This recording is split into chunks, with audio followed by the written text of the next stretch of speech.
یک شخص میگن که مثال ما وقتی که مهمونای دعوت میکنیم خوراک میماند که بعد از مهمونو همون وقتی که خونو برمیگردونن مهمونای مرده گندگی بود خوراک برمیگردونن خونو همون زنها خورده نشه ممکنه و نامحرم و رستگی هم باقی مانده خوراک نه این گپ یعنی اساس شرعی ندارد. پس مانده مسلمان حلال است و یگان دلیل نیست که از مردها ماندگی طعام برای زنها حرام باشد.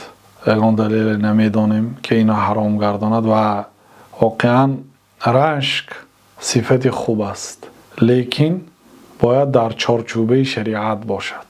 خیلی نیکی به طعام هم رشک کند، نه این جایز نیست. اینه که وای طعام حلال است برای زنها. برای حرام گفتن دلیل قطعی لازم است، دلیل لازم است و دلیلی نیست.